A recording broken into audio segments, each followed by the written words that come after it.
Déracinés de leurs îles d'origine il y a plus d'un demi-siècle parce qu'ils étaient lépreux, ils sont toujours à Orofara, comme Papa Maïouri, très loin de ses Australes natales. Cela fait plus d'une cinquantaine d'années que je suis ici. Je suis venu de Rapa et j'avais 16 ans à cette époque.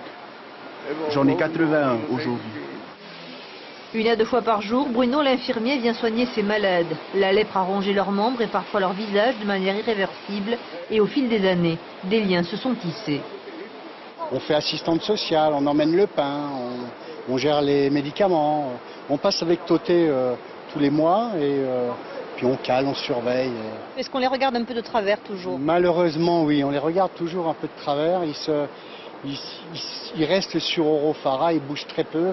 Et c'est bien dommage parce qu'en fait, il y a très peu de risques. Il reste aujourd'hui 7 malades dans le village d'Orofara qui en comptait jusqu'à 150 il y a un siècle. Des hommes et des femmes très âgés, sans ressources, exclus par la maladie, mais soutenus par les habitants du quartier. Là, vous voyez, au niveau du logement, ils ont vraiment une grande nécessité de retaper leur maison.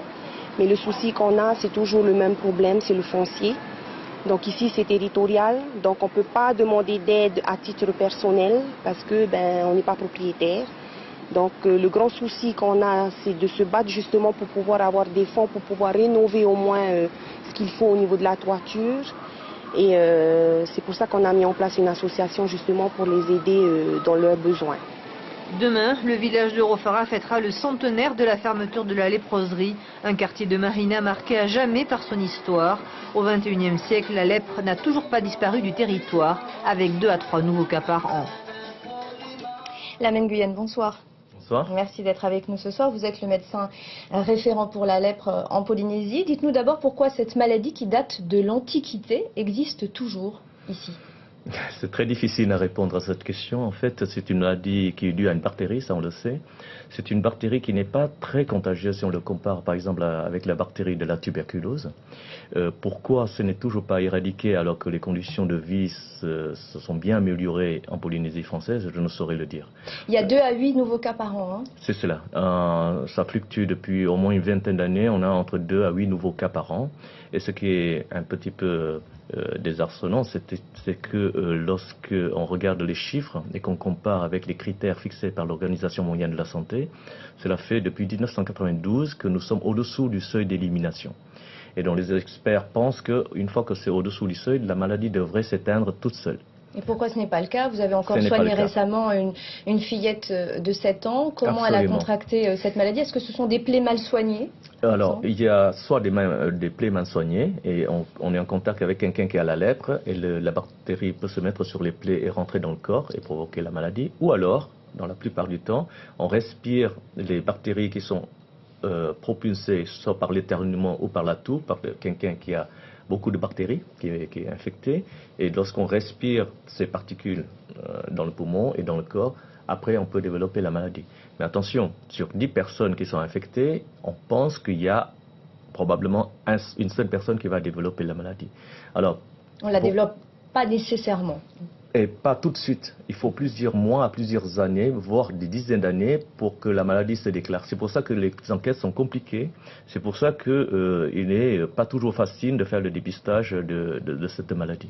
Alors la maladie touche les nerfs, la peau, les muqueuses. Elle peut engendrer des infirmités sévères. Est-ce que les antibiotiques sont vraiment efficaces pour lutter contre la maladie aujourd'hui? Oui, les antibiotiques sont efficaces sur le plan bactériologique, c'est-à-dire cela tue rapidement et très rapidement les bactéries. Si vous prenez quelqu'un qui a une forme très contagieuse, vous lui donnez une seule dose d'antibiotique, vous tuez 99,9% des bactéries qu'il a dans le corps. Le seul problème, c'est que le 0,1% restant, il faut au moins 12 à 24 mois de traitement quotidien pour le guérir. Donc c'est un traitement qui est très long. Très long. Mais là, on ne tue que la bactérie. Si on attend que les infirmités soient installées, c'est très difficile de rattraper. Si vous perdez les nerfs ou les doigts, etc., on ne peut pas le faire repousser avec les antibiotiques. Les antibiotiques traitent la version infectieuse. Après, il y a les nerfs qu'il faut protéger, parce que le corps peut aussi, après que la personne soit guérie au niveau bactériologique, le corps peut se réveiller et détruire ses propres nerfs. Est-ce que vous nous confirmez que la tendance est à la baisse? On avait 9 personnes traitées en 2013 contre 19 en 2011. Est-ce que vous confirmez ces chiffres? Disons que ce sont des chiffres qui sont des petits chiffres, donc il est très difficile de dégager les tendances. Ce que je peux dire, c'est qu'au cours de ces 20 dernières années, la tendance est à peu près stable. Il n'y a ni augmentation, mais ni diminution non plus. Alors vous qui êtes spécialiste de cette maladie, qu'est-ce que vous conseillez à la population pour qu'elle ne l'attrape pas? C'est comme je dis souvent, si vous avez une tache sur la peau qui ne gratte pas, et à l'intérieur de la tache, vous constatez une perte de sensibilité, allez consulter, c'est peut-être la lèpre. Voilà. C'est un message simple à passer. Une tache insensible, c'est peut-être la lèpre, jusqu'à preuve du contraire. Donc, en cas de doute, n'hésitez pas à aller consulter. Si c'est pas ça, tant mieux. Et si c'est ça, au moins, on le détectera à temps et on peut vous traiter et guérir sans séquelles. Très bien, merci pour ces conseils. Lamène Guyenne, merci beaucoup d'avoir accepté notre invitation ce soir.